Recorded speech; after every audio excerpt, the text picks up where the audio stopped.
Éternel notre Dieu, que ton seul nom soit béni.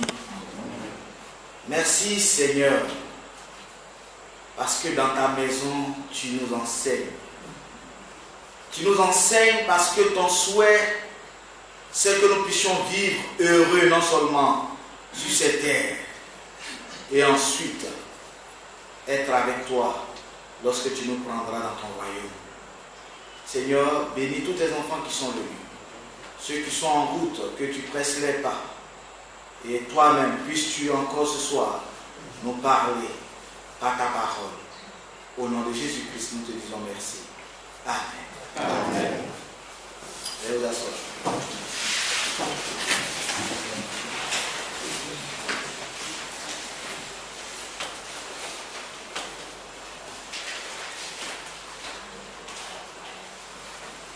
Que le Seigneur, notre Dieu, puisse nous bénir. Est-ce que nous sommes heureux? Parce que, vous savez, la parole de Dieu est une richesse. Beaucoup de gens vendent des illusions. Mais Dieu est là pour nous transformer. C'est quelqu'un qui dit, le monde vous informe. L'école vous forme. Mais Dieu vous transforme. Amen. Soyons, prenons ces paroles. Nous n'allons pas, quand j'écoute, je vais dire que moi-même j'ai pris des résolutions. Ah oui, parce que quand le docteur parle de l'âge, je sais que j'ai abordé 40 ans, donc vraiment, je suis un Aladien. Mais ce matin, j'étais en train de faire des cours sur la ticket pour dire à ces adeptes de la ticket qu'il faut écouter. C'est vrai, et je disais au docteur que chez moi, c'est une maladie qui est vraiment développée.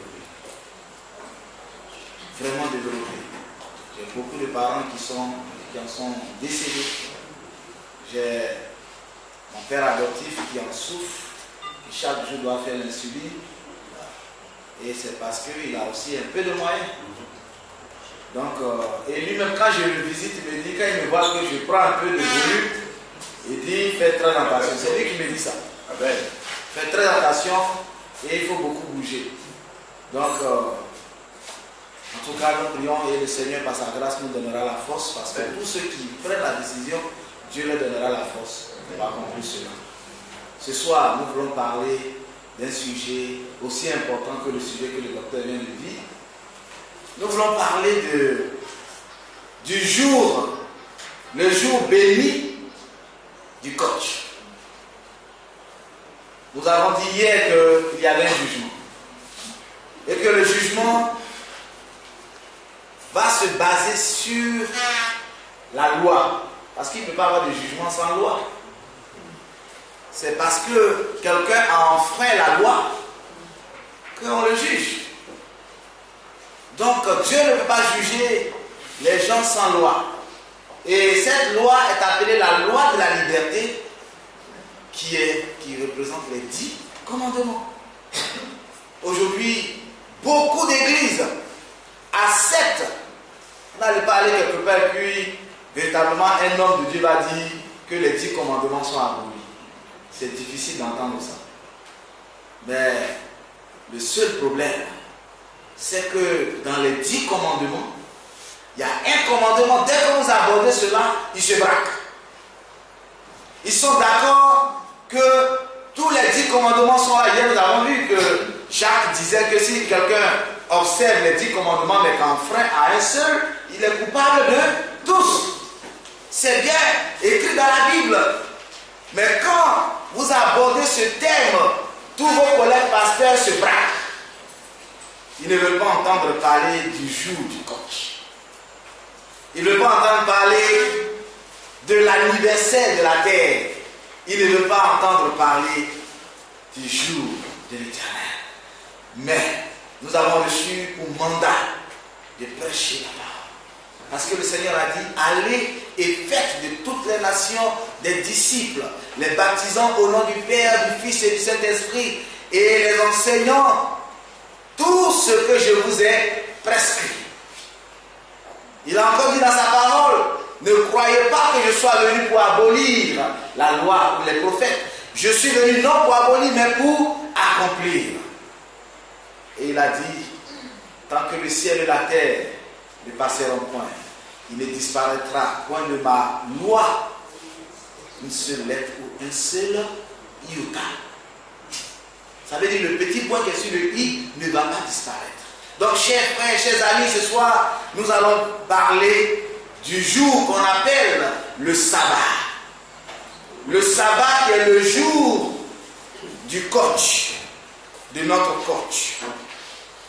Donc, soyons attentifs et par la grâce de Dieu, nous allons finir plus tôt pour que nous puissions aller digérer ce que nous allons apprendre.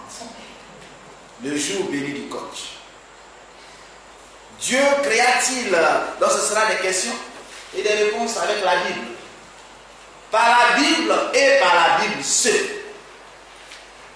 Laissons la Bible nous parler maintenant. Il y a des moments où on vient chacun, on a fait telle étude, j'ai eu tel rêve, toutes ces choses-là. Non, Dieu m'a parlé. Dieu, la parole de Dieu est claire. Cette Bible est une Bible universelle. Nous allons laisser la parole de Dieu nous parler. Est-ce que Dieu a créé le sabbat seulement pour les Israélites? Parce que quand on aborde le problème du sabbat, la première réponse c'est pour les Juifs. N'est-ce pas? C'est pour les Juifs. Ce n'est pas pour nous. Prenons la parole de Dieu dans le livre, dans l'évangile de Marc, Marc 2, verset 27. Marc 2, verset 27. Si c'est projeté, je voudrais... Nous allons faire une interaction rapide. Quelqu'un peut lire ça? Marc 2, verset 27. Voilà, quelqu'un? Rapidement, ou bien vous ne voulez pas lire? Puis il leur dit, oui. Le sabbat a été fait pour l'homme et non l'homme pour le sabbat. Le sabbat a été fait pour l'homme et non l'homme pour le sabbat. Est-ce que le Seigneur Jésus-Christ a dit que le sabbat a été fait pour les Juifs? Il a dit c'est pour qui? Quand il dit l'homme, ça englobe les deux. Hein? C'est-à-dire que les femmes et les autres. Quand vous entendez l'homme ici, c'est pas l'homme, c'est l'homme, l'humanité. Le sabbat a été fait pour les humains. Qui est humain ici? Il y a des gens qui doutent. Tout de l'humanité ou l'humanisme. Nous sommes des humains. Donc le sabbat a été fait pour les humains. Si en tant qu'Ivoiriens nous sommes des humains, le sabbat est pour nous. Si nous sommes des Maliens, nous sommes des humains, le sabbat est pour nous. Toutes les races, le sabbat est fait pour nous. Nous allons à la deuxième question. Quand est-ce que Dieu a institué le sabbat? Parce que lorsqu'on aborde aussi ce thème du sabbat, les gens disent, mais non, le sabbat, comment on appelle, c'est pour les Juifs. Si on parle des Juifs, ça veut dire que quand on parle d'Abraham, donc nous sommes à 4000 ans, à peu près, n'est-ce pas? Donc, ça veut dire que le sabbat n'a pas existé. C'est à un moment donné que Dieu, au mont Sinaï, a donné le sabbat. Mais allons-y dans la parole de Dieu. Genèse 2, verset 1 à 3. Rapidement, Genèse 2, verset 1 à 3. Qu'est-ce que nous lisons? Ainsi furent achevés les cieux et la terre et toute leur armée. Oui. Dieu acheva au 7e jour son œuvre qu'il avait faite, et il se reposa au 7e jour de toute son œuvre qu'il avait faite. Dieu bénit le 7e jour et le sanctifia, parce qu'en ce jour il se reposa de toute son œuvre qu'il avait créée en la faisant. Amen. Amen. Alléluia. Nous sommes dans les tout débuts. Quand est-ce que ce verset intervient? Ce verset intervient juste après la création. Ça veut dire le 7e jour de la création, le premier 7e jour. En ce temps-là, quels étaient les deux habitants sur la terre, sur la planète Terre? Oui, Adam et Ève. Étaient-ils des juifs? Non, ce n'étaient pas des juifs. Parce que les juifs sont venus après, au temps d'Abraham, que Dieu a formé une nation et Dieu leur a donné un lieu. C'est là que les juifs, en tant que nation, ont commencé à exister. On ne sait pas quel genre d'ethnie Adam et Ève parlaient, mais le premier sabbat, ça veut dire le premier jour, ça veut dire le 7e jour de la création, le sabbat a commencé.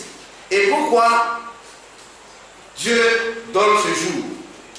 On nous dit qu'il venait de créer, n'est-ce pas? Il a fini de créer.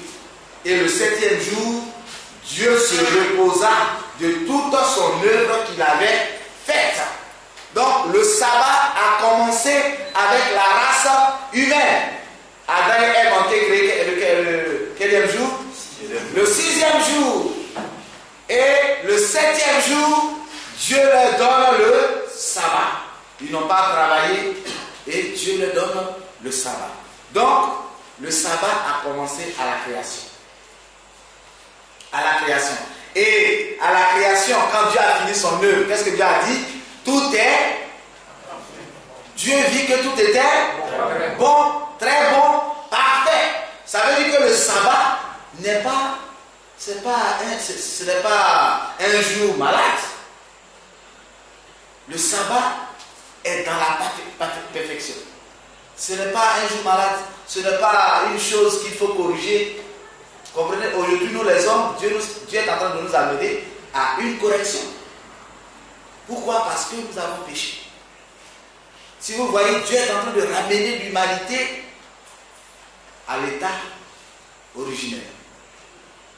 Et le sabbat, quand la terre est sortie des mains du Sauveur, dans toute sa clarté, dans toute sa beauté, Dieu a mis un jour à part. Un jour qu'il a béni, un jour qu'il a sanctifié.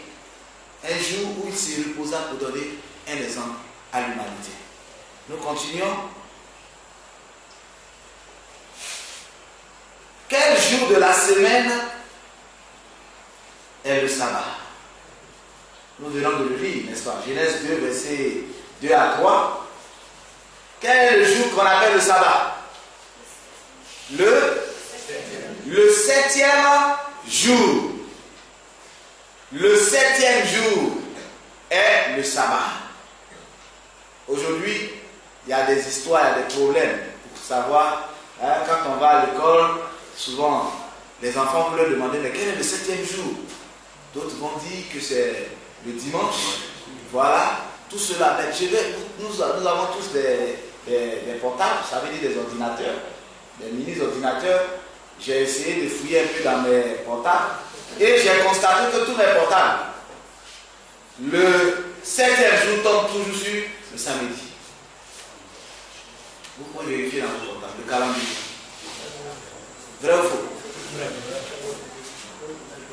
L'ordinateur va vous dire que le 7e jour, c'est le samedi. Le dimanche, c'est vrai qu'on met souvent en 2 couleurs, les mêmes couleurs.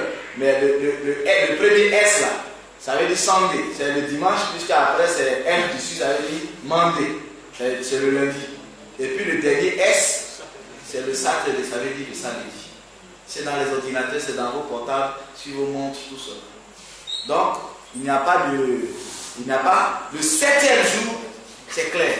Prenez, allez-y et puis posez la question à l'espagnol, quel est le jour qu'on appelle le samedi. Dans leur langue même, ils vont vous dire que c'est, en fait, ils appellent ça le sabbat, sabbato. Et les Portugais aussi ont la même chose. En latin, on dit sabbatidis. Ça veut dire, ils appellent le samedi le jour du sabbat. Donc, il n'y a pas, c'est vrai qu'aujourd'hui, il y a des dictionnaires qui sont en train de semer un peu le flou dans l'esprit des gens. Mais mes frères, on ne peut pas blaguer quelqu'un. Chez les anglophones, on dit le week-end. Week-end, c'est le samedi qu'on appelle le week-end. Ça veut dire la fin de la semaine. C'est tout. Le dimanche, ce n'est pas le week-end. C'est après un moment, les gens disent que bon, la semaine du travail va commencer lundi.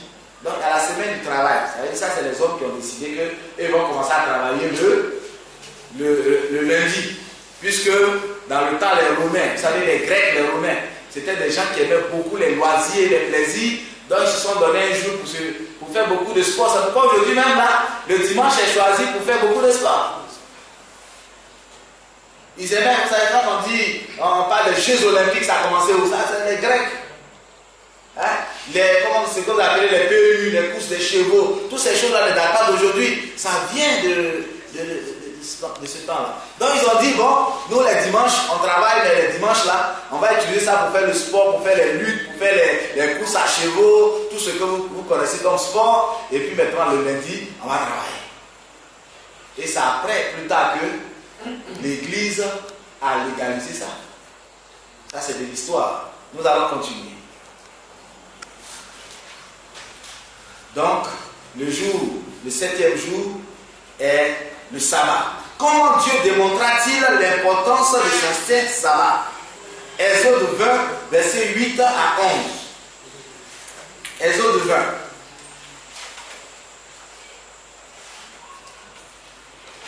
Oui, quelqu'un?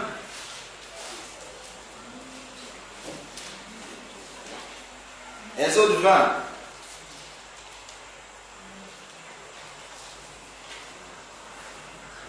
Courageux pour nous dire cela.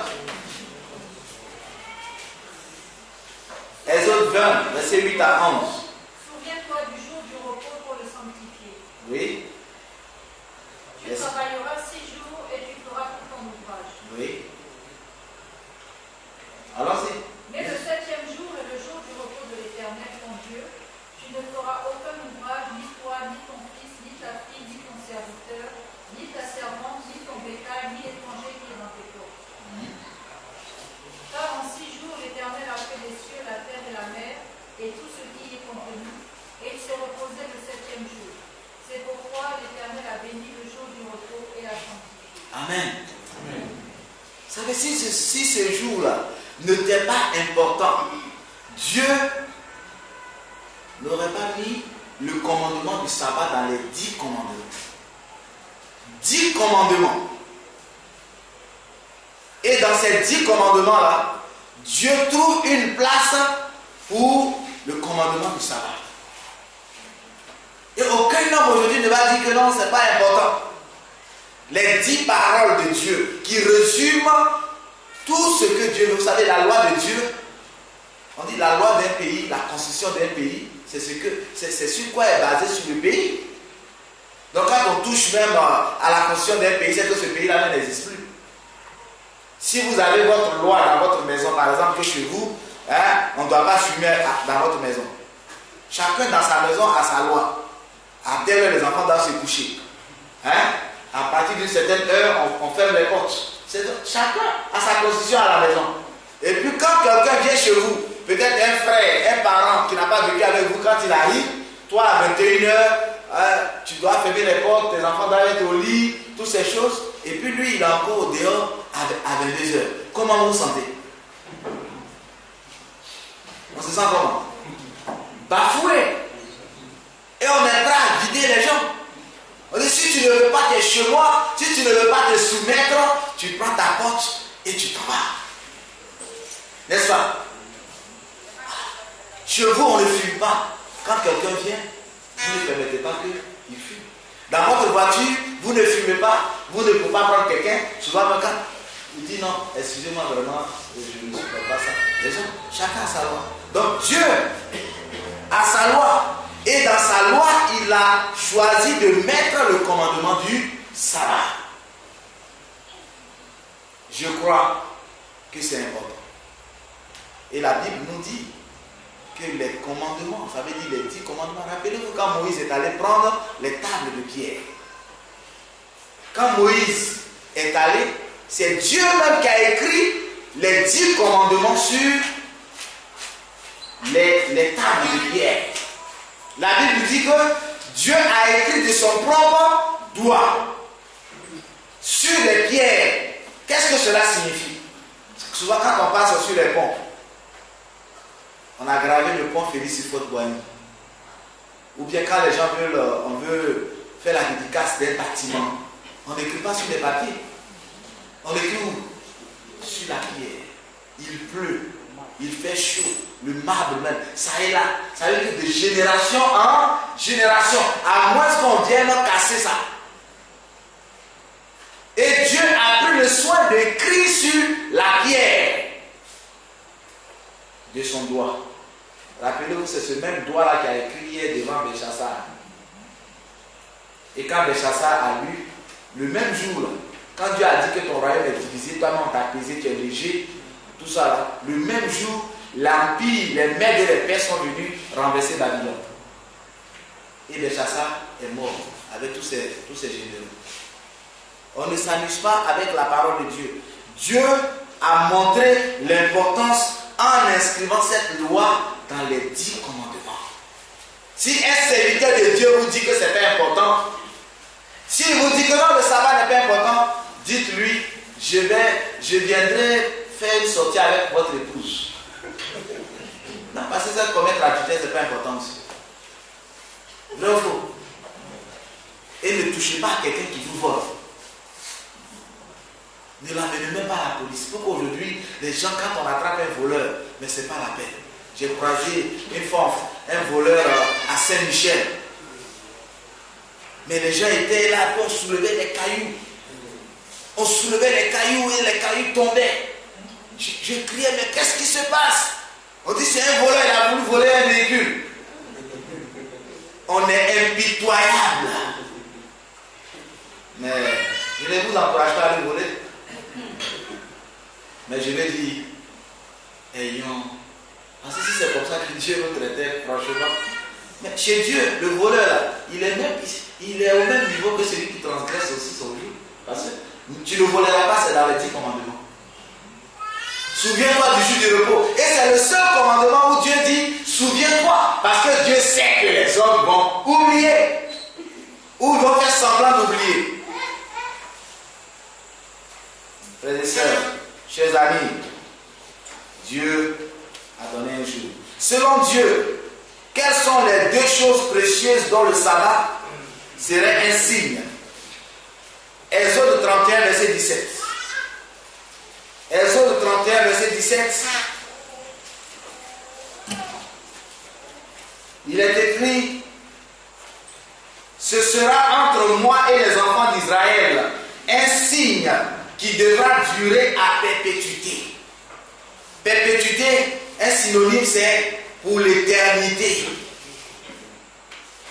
Le sabbat est un signe entre moi et les enfants d'Israël. Les gens m'ont dit, mais nous, on n'est pas les enfants d'Israël. Pourquoi? Nous sommes Israël. Nous sommes Israël. Parce que si on dit qu'on n'est pas Israël, c'est que la Bible n'est pas pour nous.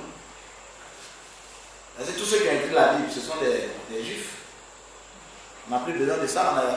On rentre en forêt, chacun va prendre son Dieu là-bas, son idole, et puis il va... Non, nous sommes Israël.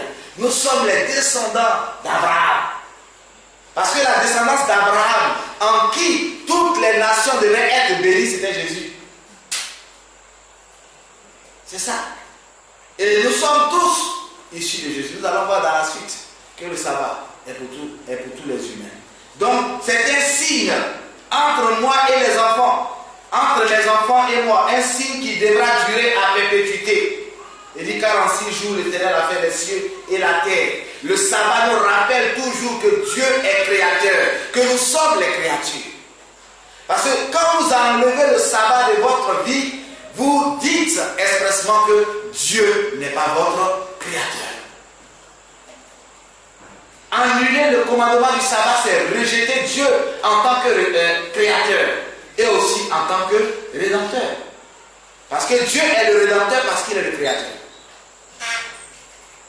Il est le créateur, c'est pourquoi il peut encore nous recréer. Souvent quand les voitures se gâtent, on dit, je ne parle pas de nos mécaniciens qui sont là, normalement quand il y a des défauts sur les véhicules, on ramène ça à la maison, mais en fait, on dit de ramener les véhicules pour que les gens vont changer les pièces. Une fois, il y a une marque, on dit les freins ne marchaient pas. Ils ont demandé à tous ces propriétaires de ces véhicules-là de revenir, de ramener leurs véhicules à la maison, mais Parce que c'est là-bas qu'on peut corriger. Dieu est le Rédempteur parce qu'il est le Créateur. C'est parce qu'il nous a créés qu'il peut nous recréer après que le péché ait fait un grand dégât dans notre vie. Ézéchiel 20, verset 12. Ézéchiel 20, verset 12 nous dit quoi?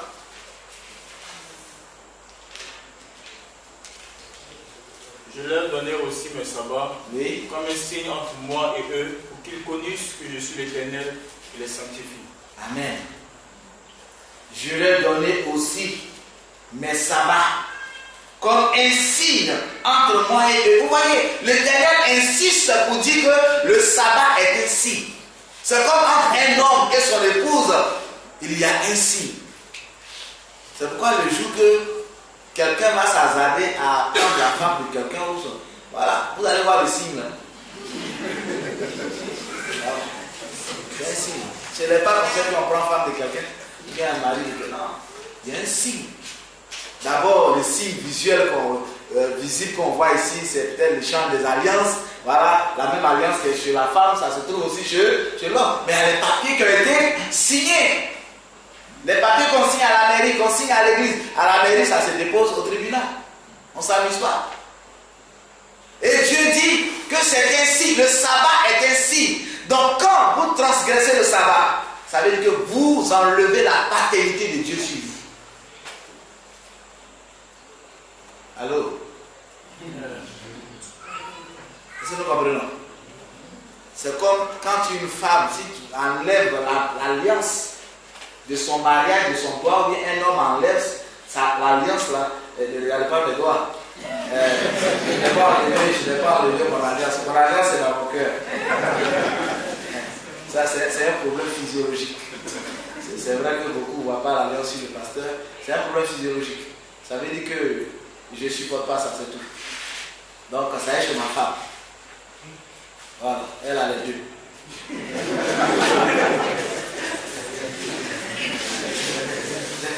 C'est tout cela, il y a comment? Tu ne peux pas laisser. Non, ça, on met ensemble. Regarde celui qui va s'adapter. Vous comprenez? Donc, Dieu dit c'est un signe. Le sabbat, c'est la marque. C'est le sceau. Quand vous entrez dans le séjour de Dieu, Dieu reconnaît ses enfants par ce signe-là. Dieu reconnaît ses enfants par ce signe. Et puis dans Ézéchiel 20, verset 20. Ézéchiel 20, verset 20. Dieu dit encore, sanctifiez les sabbats et qu'il soit entre moi et vous un signe auquel on connaisse que je suis l'Éternel, votre Dieu. Cela signifie que quand vous transgressez à ce commandement, vous êtes en train de dire une simple parole. La simple parole, c'est que vous ne reconnaissez pas que Dieu, l'Éternel des armées, celui qui a fait les cieux et la terre, est votre Dieu. Donc vous vous livrez à Satan. Vous vous livrez à Satan. Alléluia. C'est pas facile mais c'est la vérité. Vous savez, on n'est pas là on est là pour que les gens soient sauvés. Donc on ne peut pas, souvent on sait qu'il y a des vérités qui sont difficiles, mais c'est la vérité de Dieu. On ne peut pas changer ça. Quel est le jour que Jésus garde saint? Quand même, on nous appelle chrétiens. Les chrétiens sont des gens qui suivent Jésus. Vrai ou faux? Ouais. En tant que chrétiens, qui suivons-nous? C'est dommage que beaucoup suivent des églises. Ou beaucoup suivent des leaders religieux. Je suis appelé chrétien. Chrétien veut dire ceux qui marchent sur les traces de Jésus. Ce sont les disciples de Jésus. Quand un disciple cesse de faire ce que son maître lui dit de faire, lui-même il devient quoi? C'est qu'il est devenu quoi? Un maître.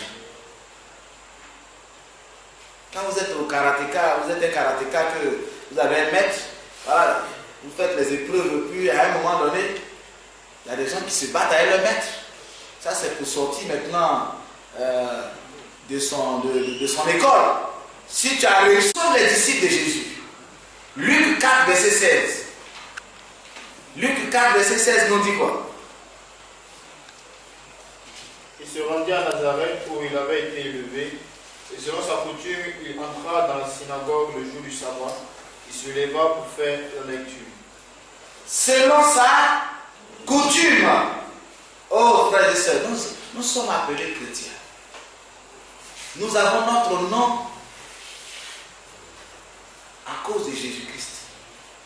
Un chrétien est celui qui suit Jésus, qui fait la volonté de Jésus. Si vous cessez de faire ce que Jésus a fait, vous n'êtes plus un chrétien. Et la Bible nous dit que Jésus se rendit à Nazareth où il avait été élevé. Et selon sa coutume, il entra dans la synagogue le jour du sabbat. Jésus de son existence gardait le sabbat.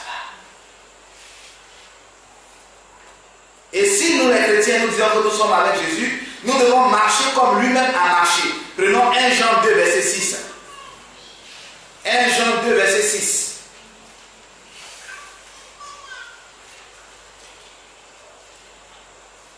1 Jean 2 verset 6. Celui qui dit qu'il demeure en lui, ça veut dire en Jésus, doit marcher aussi comme il a marché lui-même. C'est dommage que je suis en train de poser, par exemple, si Jésus, ou bien, comment on appelle, Jésus revenait aujourd'hui, vous croyez que c'est quel jour il va chercher à l'adorer Dieu? C'est quel jour? Le sabbat, n'est-ce pas? Le sabbat. Et ce jour-là, lorsqu'il va prendre son woro pour venir, ou bien, il va voir que toutes les églises sont fermées. Et puis il va demander aux autres, mais qu'est-ce qui se passe? Aujourd'hui, il n'y a pas d'église ou bien quoi? Non, c'est le dimanche, on va à l'église. Il va demander, mais qui a donné cette loi-là? Non, c'est nous-mêmes. Nous-mêmes, on s'est levé bien matin, on dit non, on va. Non, il ne faut pas t'inquiéter. Ah, tu es le seul au monde là qui ne connaît pas ça. Ça, il y a longtemps, on fait ça.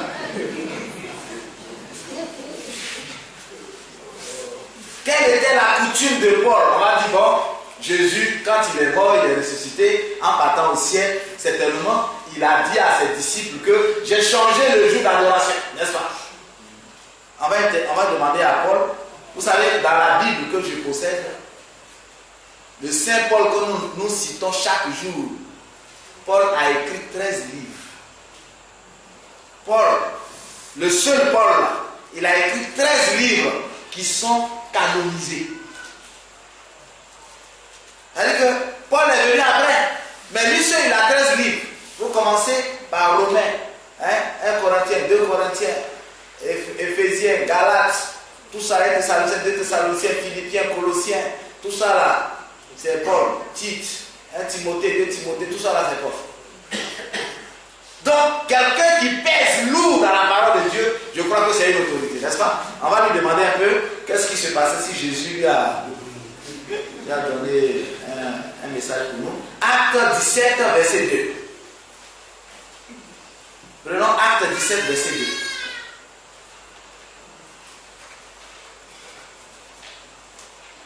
Allons-y rapidement. Paul y entra selon sa coutume pendant 3 sabbats. Il discuta. Oui, voilà. Paul y entra selon sa coutume. C'est le même mot avec Jésus, n'est-ce pas? Donc, Jésus est parti et l'église primitive a commencé. Et Paul qui a été converti, vous savez, Paul lui-même il persécutait les chrétiens. Et un jour il partait, il a croisé Jésus lui-même. Et Jésus lui a demandé, Saul, Saul, pourquoi me persécutes-tu? Et depuis ce jour-là, Saul a changé, il est devenu Paul. Il est devenu un grand défenseur de Jésus. Il a prêché. Il peut même se targuer qu'il a travaillé plus que même ceux qui ont dormi avec Jésus. Et Jésus l'a enseigné. Alors, selon sa coutume, il entra dans la synagogue aussi pour discuter avec les gens d'après les Écritures. Prenons Acte 18, verset 4. Acte 18, verset 4.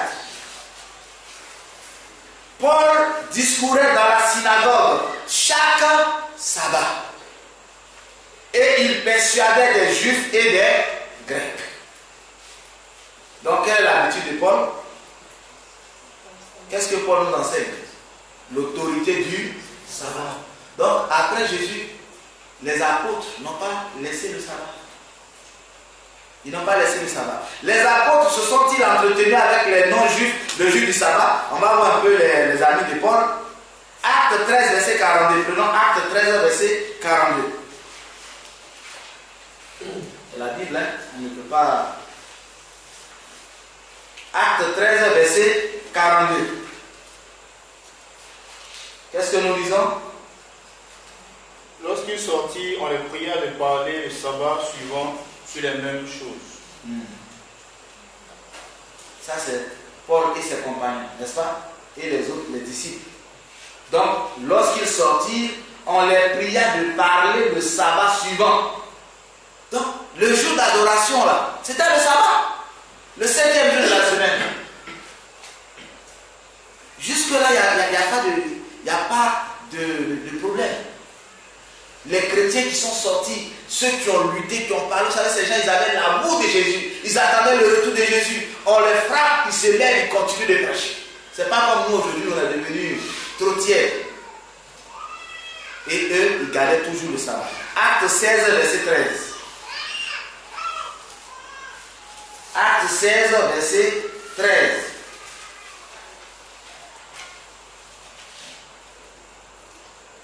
Le jour du sabbat, nous nous rendîmes hors de la porte, vers une rivière où nous pensions que se trouvait un lieu de prière. Nous nous assîmes et nous parlâmes aux femmes qui étaient réunies. Amen. Les apôtres étaient allés à Philippe. Et là, ils cherchent.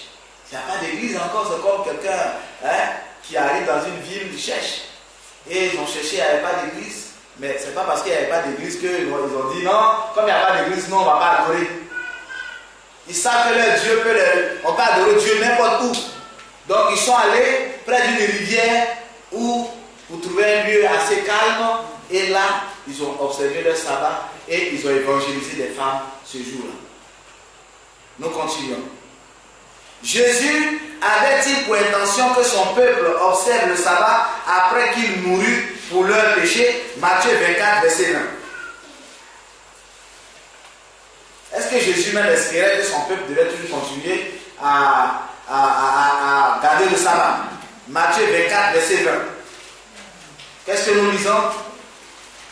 Priez pour que votre fuite n'arrive pas en hiver, ni un jour de sabbat.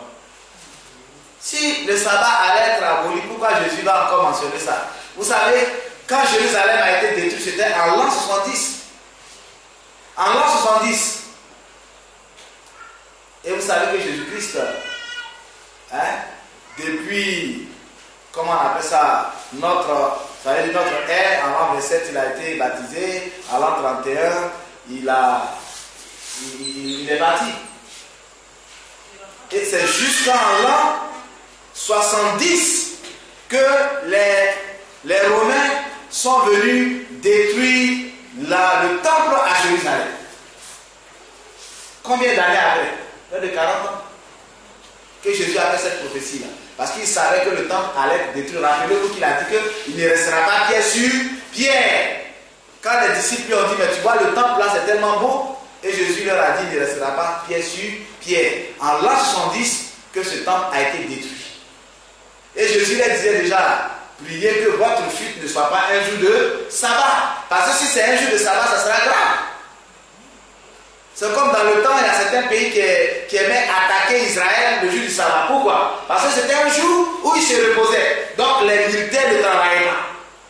Donc imaginez, les militaires sont en plein repos et puis les gens fondent sur vous avec des armes. Donc c'est grave. C'est la raison pour laquelle tout est fermé le jour du sabbat. Il n'y a pas de magasin, il n'y a rien, tout est fermé. Donc si une crise survient en cette période-là, ça sera difficile. Donc Jésus-Christ avait déjà prédit. Donc dans son intention, il ne croyait pas qu'un jour le sabbat allait être... il n'avait pas l'intention de dire à ses disciples que non, le sabbat va passer. Non, mon frère. La Bible enseigne tel que le peuple de Dieu, vivant à la fin des temps, garderait également son sabbat comme un jour saint.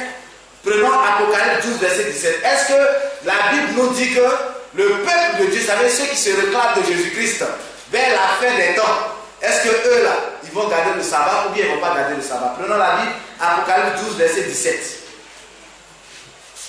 Et le dragon fut irrité contre la femme, et s'en alla faire la guerre au reste de sa postérité, à ceux qui gardent les commandements de Dieu et qui ont le témoignage de Jésus. Amen. Le dragon, c'est qui? Satan. Il fut quoi? Il fut irrité, il avait dit fâché. Contre qui? La femme. La femme, c'est quoi? Dans la Bible, dans l'Apocalypse ou dans la prophétie, quand vous entendez parler de femme, ça signifie une église. Donc la femme vertueuse signifie l'église de Dieu. Et la femme adultère, la femme avec tous ces attraits-là, ça signifie l'église de Satan. Il y a deux églises dans le monde. L'église de Satan et l'église de Dieu. Mais qu'est-ce qui fait la différence ici? L'église de Dieu. Hein? C'est pour, comment on appelle ça dans quel verset là, verset 17, n'est-ce pas? Voilà, le dragon fut irrité contre la femme et ça alla faire la guerre. Faire quoi? La guerre. Aujourd'hui, vous voyez comment le peuple de Dieu, ceux qui gardent la parole de Dieu, souffrent. Cette guerre-là, ce n'est pas... C'est vrai, dans l'ancien temps, c'est venu avec des fusils, avec... on a maltraité des chrétiens. L'histoire, vous savez, allez-y, interroger les encyclopédies, vous allez voir l'Inquisition, dans le Moyen-Âge, il y a eu plein de choses. Les rois qui ont maltraité les chrétiens, toutes sortes de choses. Mais aujourd'hui, cette guerre peut se transformer, aller sur d'autres champs. Les difficultés, beaucoup de choses. Parce que vous voulez marcher avec Dieu. Mais et on dit, il alla faire la guerre à qui? Au reste de sa postérité, ça veut dire les chrétiens qui vont vivre pendant les derniers temps. À ceux qui font quoi? Qui gardent les commandements de Dieu et qui ont le témoignage de Jésus. Ce sont ceux-là que Satan n'aime pas. Parce que ce sont ceux-là qui sont le peuple de Dieu. Et ce peuple de Dieu garde les commandements de Dieu. Les 10 commandements de Dieu, y compris le sabbat. Ce sont ceux-là que le diable n'aime pas. Si vous voyez que vous n'avez pas de problème dans votre adoration, vous êtes heureux, tout ça là, c'est que le diable ne vous fait pas de problème, c'est que vous êtes avec lui. C'est la Bible qui le dit. Il s'en alla faire la guerre. Quand vous commencez à marcher, vous voulez marcher avec Dieu véritablement, vous allez voir plein de choses vont se passer. Mais n'ayez pas peur, parce que celui qui est avec nous est plus fort que celui qui est de l'autre côté. N'ayez pas peur. N'ayez pas peur à cause de ça. Si j'accepte Jésus, donc ils vont me faire la guerre. Il ne faut pas avoir peur. Oh Jésus-Christ, c'est le coach des coachs. Amen. Rappelez-vous que Satan l'a attaqué au ciel. Mais la Bible dit qu'il fut précipité. Jésus même a dit, je voyais Satan tomber du ciel comme un éclair. L'éclair pour les scientifiques, c'est à la vitesse de la lumière, n'est-ce pas? Quelle vitesse? On ne peut pas, Satan ne peut pas s'amuser. Jésus, Satan, il ne peut pas. Lui-même, il connaît. Il y a son maître, le créateur, quand il y a la créature. Tu viens te pointer devant lui, tu vas prendre sa place. Et Jésus lui demandait pardon. Arrête ça, mon petit. Arrête ça. Mais comme Jésus l'avait fait beau, joli, Jésus l'avait fait de pouvoir, tous ces gens ils croyaient qu'il était fort. Et un matin, il dit, je vais attaquer Jésus, je vais l'attaquer au lui. Mais la Bible dit, il est tombé comme l'éclair, une vitesse, à la vitesse de la lumière. Lui-même, quand il descendait là, il ne savait pas. Il ne faut pas vous inquiéter. Ne vous inquiétez pas. Il va vous faire la guerre, mais il ne va pas remporter la victoire. Amen. Il va vous faire la guerre. Ça, c'est son. Il est là, c'est quoi on l'appelle Satan. Satan, ça signifie adversaire. Il va faire la guerre. Dès que vous dites que vous appartenez à Jésus, là, en même temps, dans son fichier, votre nom apparaît là.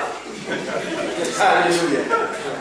Il dit à voici quelqu'un, notre ennemi. Et tout de suite, il va venir pour te blaguer. Jésus, quand Jésus est devenu bébé, Jésus a fait 40 jours de jeûne. Il était fait, regardez, au moment où Satan va venir, il connaît la force de Jésus. Donc il a attendu quand Jésus a fait 40 jours de jeûne, où Jésus était devenu faible. C'est là qu'il dit, ah, peut-être que là j'aurai un peu d'espoir. Hein. Parce qu'il se disait que si Jésus, le premier jour même, il connaît ce qui s'est passé, il sait là. Donc il a attendu d'abord 40 jours de jeûne sec.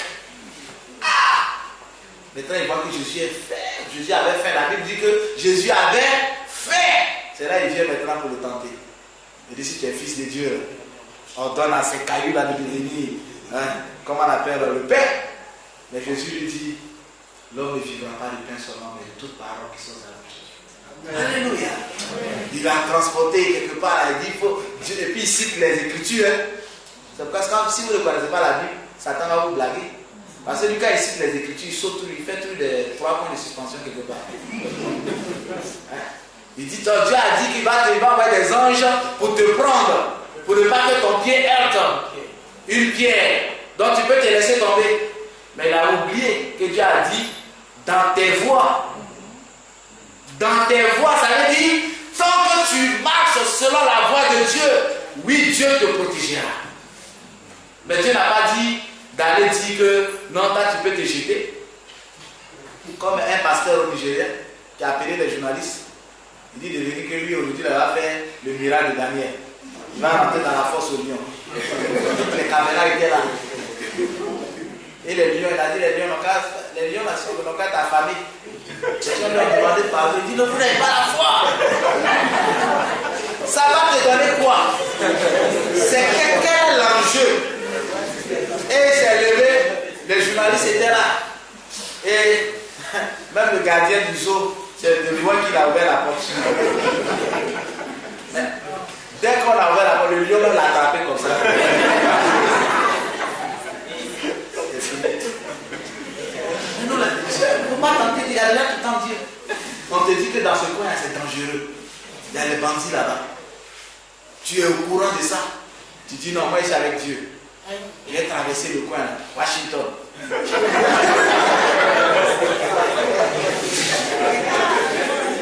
Ça là, on appelle ça la rédemption. C'est pas la foi. Et beaucoup de gens ont ça. Ce qu'ils font, ils croient que c'est la foi. Quelqu'un, il y a des gens, on dit tu es malade, on va te faire une transfusion sanguine. C'est ce qu'il faut pour que tu sois guéri. Et il y a des hommes religieux qui te disent non, il ne faut pas faire ça. Et puis il cite des versets de la Bible. Dieu dit de ne pas consommer la transfusion sanguine, c'est une consommation de sang. Docteur, fais tentation. On veut faire transfusion sanguine pour que tu sois sauvé. Tu dis non, je vais consommer le sang. Non, on ne consomme pas le sang. Qui vous a dit que c'est consommation de sang? Et beaucoup sont en train de mourir. Ils meurent. Le docteur est là. Lisez la parole de Dieu pour que vous sachiez où vous mettez les pieds. Apocalypse 14, verset 12. Nous dit quoi? C'est ici la persévérance des saints qui gardent les commandements de Dieu et la foi de Jésus. Quels sont ceux que comment on appelle la Bible appelle les saints? Parce que nous sommes dans un monde où demain je peux devenir un saint. Je peux devenir un saint. Mais quels sont ceux que la Bible appelle les saints? Ceux qui gardent les commandements de Dieu et qui ont la foi de Jésus. Est-ce que nous comprenons? Ce sont ceux-là que Dieu appelle les saints. Si vous êtes assis là, si vous gardez les commandements de Dieu, si vous marchez comme Jésus a marché, oh, vous êtes un saint selon Dieu. Amen. Alléluia. Amen. Nous sommes des saints. Jésus nous a purifiés, il nous a lavés, il nous a sanctifiés, il nous a régénérés. Nous sommes des enfants de Dieu. Amen. La parole de Dieu dit à tous ceux qui l'ont accepté, à tous ceux qui croient en son nom, il leur a donné le pouvoir de devenir enfants de Dieu. Je suis un enfant de Dieu. On ne va pas attendre ma mort et puis des gens vont se mettre là pour dire ceux-là, on doit les mettre dans les seins. Faites très attention, lisez l'histoire. Il y a un endroit là, quand on fait les Saintes Seines, le plateau de Saintes Seines passe devant les gens. Quand ça vient, ça passe. Et on dit non. Il y a un frère qui m'a dit que lui, un jour, il allait quelque part pour aller fatiguer les gens. Il allait, il dit, il veut prendre la Sainte Seine. Et quand le diacre passait, tout le monde, quand ça passe, les gens abaissent les têtes. Ça passe parce que dans la théologie, on dit que non, ils ne sont pas saints. Ce sont les saints seulement qui doivent prendre la Sainte Seine. Donc tous ceux qui sont dans l'église ne sont pas saints. Ça passe. Donc quand ça arrivait chez lui, il a attrapé le diacre. Il dit, moi, j'ai mangé ça. SOS. Le diacre dit, non, tu n'es pas saint. Il dit, quoi? Ça là, je vais manger. Mais quand il vous raconte ça, vous allez rire. Il a fait un scandale dans l'église là. Il y a des fous, hein. Mais Jésus est venu donner, il dit, moi, ceci est mon corps, ceci est mon sang.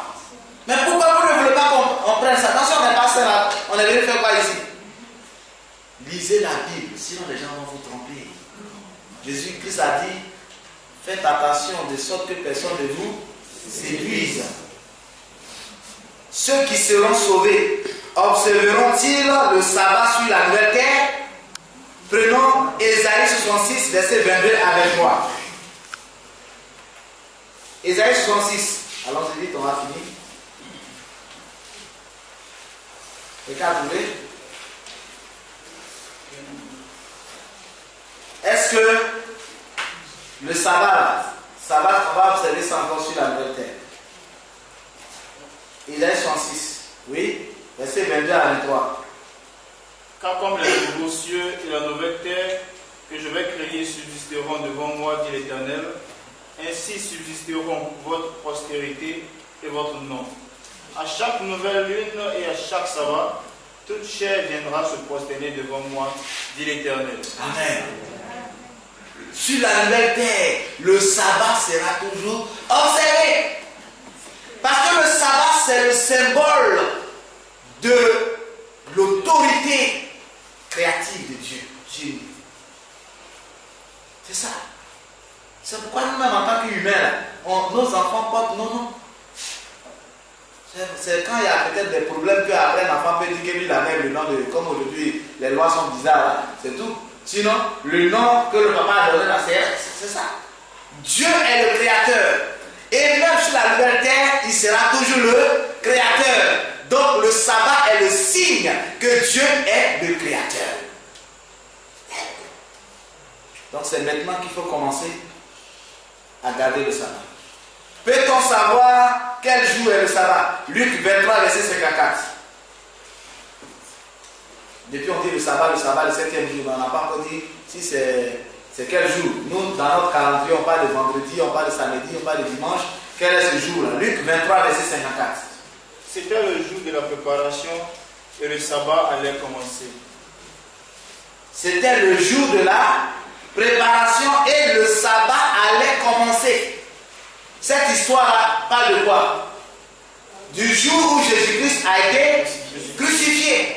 Donc, dans le langage des Juifs, le jour de la préparation, c'est le jour qui vient avant le sabbat. Est-ce que quelqu'un a une version français courant ici? Il n'y a pas quelqu'un qui a une Bible français courant? Il n'y en a pas. J'ai oublié d'envoyer le français courant. Mais si vous avez le français courant, vous pouvez lire très simplement que c'était le vendredi. La Bible que nous avons, c'est l'Alliance biblique. Nous, on ne fabrique pas de Bible. Le vendredi, c'est pourquoi aujourd'hui, la Pâque vient de s'achever. C'est quel jour on appelle le chemin de la croix? C'est le vendredi. C'est ce qu'on appelle vendredi saint. Et c'est ce jour-là que le Seigneur a été crucifié. Le jour qui va le suivre, c'est ce jour-là qu'on appelle le sabbat. Donc c'est ça qui est le 7e jour.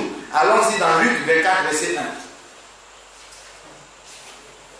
Le premier jour de la semaine, elles se rendirent au sépulcre de grand matin, portant les aromates qu'elles avaient préparés. Amen. Donc le premier jour de la semaine, dans la version courante, on dit très tôt le dimanche matin. Donc le jour de la résurrection, c'est le dimanche. Et la Bible appelle le dimanche le premier jour de la semaine. Donc, le vendredi, le Christ est crucifié. Le dimanche, le Christ ressuscite.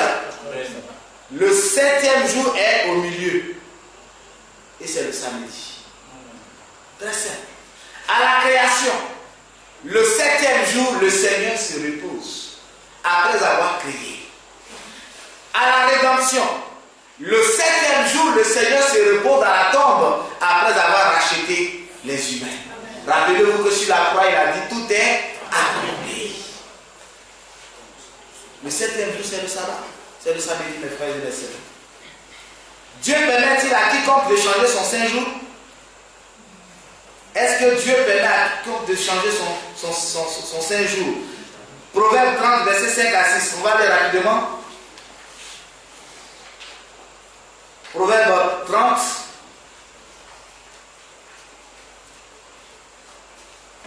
Toute parole de Dieu est éprouvée. Il a un bouclier pour ceux qui cherchent en lui un refuge. N'ajoute rien à ces paroles de peur qui ne te reprennent et que tu ne sois trouvé menteur. Toute parole de Dieu est éprouvée. Ça veut dire avant que Dieu prononce une parole, sa parole est éprouvée. C'est pas nous les hommes, on peut parler puis ça va, on va oublier et puis on va se dédier tout ça. Mais Dieu, sa parole, et il dit n'ajoute rien à ses paroles. Deutéronome 4, verset 2. Deutéronome 4, verset 2. Vous n'ajouterez rien à ce que je vous prescris, et vous n'en retrancherez rien. Mais vous observerez le commandement de l'Éternel, votre Dieu.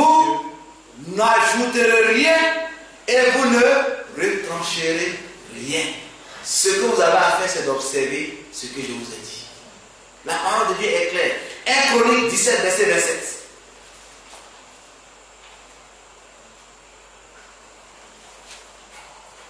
Chronique. Veuille donc bénir la maison de ton serviteur, afin qu'elle subsiste à toujours devant toi, car ce que tu bénis, ô Éternel, est béni pour l'éternité. Ce que Dieu bénit est béni pour l'éternité. Le sabbat est le seul jour de la semaine que Dieu a béni. Si vous voulez être béni, entrez dans le sabbat de Dieu.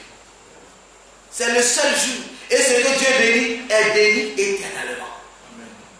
Il ne peut pas se dédier, il ne peut pas faire autre chose. Psaume 89, verset 35. Psaume 89, verset 35.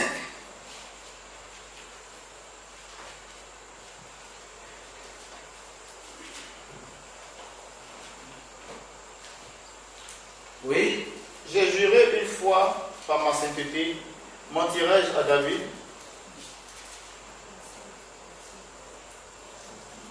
Psaume 89, verset 35. C'est ça? Oui. Ok, vas-y, continue. Sa postérité subsistera toujours, son trône sera devant moi comme le soleil, comme la lune, il aura une éternelle durée. Le témoin qui est dans le ciel est fidèle. Le témoin qui est dans le ciel est fidèle. Dieu est fidèle à sa parole. Dieu est fidèle à sa parole. Donc Dieu ne peut pas permettre à qui que ce soit. D'ailleurs, dans l'Ancien Testament, la loi, les 10 commandements étaient dans l'arche de Dieu. Dans l'arche de Dieu étaient les 10 commandements. Et l'arche se trouvait dans le lieu qu'on appelait le lieu très saint. Et dans le lieu très saint, le souverain sacrificateur entrait là-bas une seule fois dans l'année. Et la loi était que personne ne pouvait toucher comment on appelle ça, l'arche. Donc pour aller même détruire, ça veut dire pour annuler même la loi qui est dans l'arche, il fallait d'abord toucher l'arche. Et comme personne ne peut toucher l'arche, et que personne aussi ne pouvait entrer dans le lieu très saint, sauf le souverain sacrificateur, qui avait seulement la permission pour entrer là-bas un seul jour qu'on appelait le Yom Kippour. Alors, comment les gens peuvent détruire la loi de Dieu? C'est pas possible. C'est pas possible, mes frères. C'est pas possible.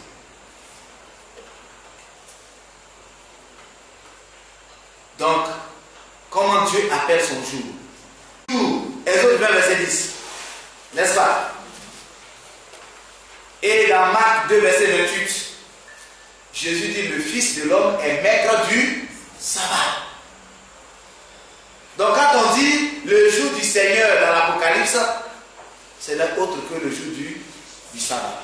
Ce n'est pas un autre jour. Et quelle est la bénédiction attachée à l'observation du sabbat? Nous sommes dans notre dernier texte. Ésaïe 56. Le dernier texte, Ésaïe 56, verset 1. C'est un texte très important. Nous allons le lire. Ainsi parle l'Éternel. Ésaïe 56, verset 1 à 8. Ainsi parle l'Éternel. Observez ce qui est droit et pratiquez ce qui est juste. Nous voulons adorer Dieu. Nous voulons servir Dieu. Mais de grâce, servons l'Éternel selon ce qui est juste. Parce que si quelqu'un peut dire, mais lui va marcher en arrière pour rentrer à l'église. L'autre va dire, mais frère, vous allez aller dans n'importe quel endroit. Si les gens qui s'en vont consulter les féticheurs, qui s'en vont consulter les divinités, la divinité là, c'est ce qu'elle vous dit là, c'est ce que vous faites. Dans l'adoration, l'adorateur fait toujours ce que l'adoré demande. Ce n'est pas l'adoré qui impose une adoration à l'adorateur. Non, ce n'est pas l'adorateur qui impose sa manière de voir à l'adorer. Donc, il dit observez ce qui est droit et pratiquez ce qui est juste. Est-ce que votre pratique, votre manière d'adorer le Seigneur dit que le sabbat est mon jour. Toi tu dis non, moi je prends un autre jour. Est-ce que ce que tu pratiques là est juste? Ça veut dire devant le Seigneur. Est-ce que c'est juste? C'est pas juste. C'est ce qui s'est passé avec Caïn et Abel. Dieu leur a demandé de faire des offrandes. Mais l'offrande devait être le symbole de Jésus-Christ qui devait venir mourir pour l'humanité. Donc ce symbole-là, il devait avoir le sang. Caïn est allé prendre les légumes. Il dit que c'est ce qu'il avait. Il a offert à Dieu. Abel a pris un agneau. Et Dieu a approuvé Abel. Et Caïn n'a pas été approuvé. Pourtant, il y a eu deux adorateurs. La fin des temps va connaître deux types d'adorateurs. Ceux qui adorent Dieu selon les consignes de Dieu et ceux qui adorent Dieu selon eux-mêmes leurs consignes. Dieu n'a jamais donné le dimanche comme jour d'adoration. Ça ne veut pas dire qu'on ne peut pas prier. On prie tous les autres jours. Ça fait une semaine qu'on est en train de prier. Cela ne signifie pas que le jour que nous prions, Dieu n'entend pas. Dieu entend. Mais c'est différent du jour de culte. C'est un seul jour que Dieu a donné comme jour de culte. Jésus-Christ a gardé ce jour. Les apôtres ont gardé ce jour. Pourquoi aujourd'hui nous changeons et nous disons que nous sommes en train de faire la volonté de Dieu? Jésus-Christ a dit, tous ceux qui me disent Seigneur, Seigneur, n'entreront pas dans le royaume des cieux. Mais celui-là seul qui fait la volonté de mon Père qui est dans les cieux. Alors, il dit, car mon salut ne tardera pas à venir et ma justice à se manifester. Heureux l'homme, verset 2, qui fait cela, et le Fils de l'homme qui demeure ferme, gardant le sabbat pour ne point le profaner. Le Fils de l'homme, on ne parle pas du juif ici. En veillant sur sa main pour ne commettre aucun mal. Que l'étranger qui s'attache à l'Éternel ne dise pas, l'Éternel me séparera de son peuple. Et que le l'eunuque ne dise pas, voici je suis un arbre sec. Car ainsi parle l'Éternel. Aux eunuques qui garderont les sabbats, qui choisiront ce qui m'est agréable et qui persévéreront dans mon alliance, je donnerai dans ma maison et dans mes murs une place et un nom préférable à des fils et à des filles. Dieu dit, si tu es ivoirien, que tu gardes le sabbat, il va te donner un nom qui est mieux que le nom de quelqu'un qui se dit enfant de Dieu qui désobéit. Aux étrangers, aux eunuques, c'était des gens qui étaient rejetés. Les juifs ne considéraient pas les païens. Ils disaient que ceux-là ne sont pas des enfants de Dieu. Les eunuques, ils sont considérés comme des maudits. Toutes sortes de choses. Mais le Seigneur dit à toutes ces personnes qui vont choisir d'obéir à mes commandements et de l'honorer le Saint jour. Mon Saint jour, je vais leur donner un nom qui sera meilleur à des noms de fils et de filles.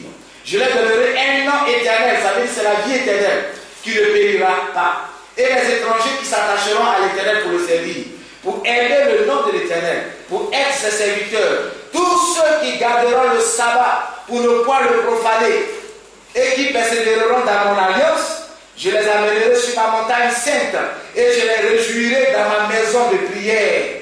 Leurs holocaustes et leurs sacrifices seront agréés sur mon autel, car ma maison sera appelée une maison de prière pour tous les peuples. Le Seigneur, l'Éternel, parle. Lui qui rassemble les exilés d'Israël, je lui réunirai d'autres peuples à lui aux siens déjà rassemblés. Mon frère et ma soeur, le sabbat est ta bénédiction. Le sabbat est le jour que Dieu a mis pour être en paix avec toi. C'est le jour où Dieu veut te recevoir comme son fils, comme sa fille. Le sabbat est un jour béni. Il restera béni. Et personne ne peut enlever cette bénédiction. Dieu vous demande simplement d'entrer dans sa bénédiction. Ce soir, voici le message que le Seigneur m'a donné pour vous. Demain, ce sera un jour de sabbat. Lorsque nous allons venir le soir, ce sera le commencement du sabbat. Parce que le sabbat commence au coucher du soleil. Quels sont ceux qui veulent dire, je veux entrer dans le saint jour du Seigneur demain? Alléluia. Que le Seigneur vous bénisse. Et ceux qui n'ont pas gardé le sabbat, qui ne savaient pas que c'était un jour béni de Dieu, mais qui maintenant ont découvert, qui veut dire, à partir de cet instant, je vais aussi entrer dans le jour saint de mon Dieu. Quels sont ceux qui veulent le dire? Mes amis, mes frères, ceux qui veulent dire à partir de maintenant, je vais garder le sabbat. Alléluia.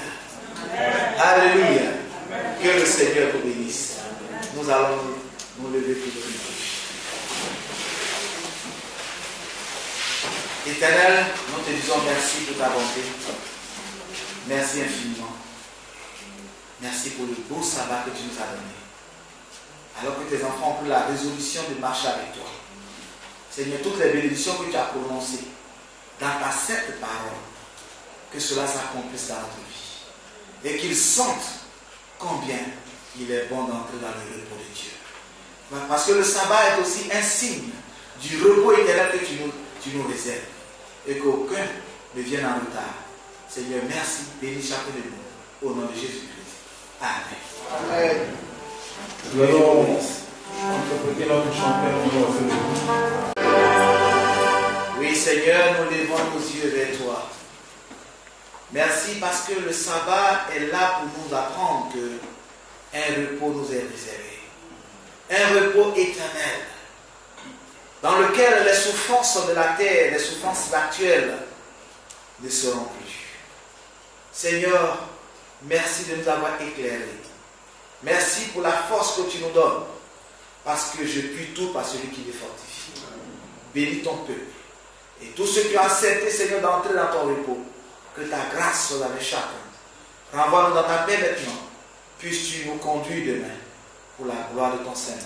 Au nom de Jésus-Christ. Amen. Amen. Que le Seigneur vous bénisse.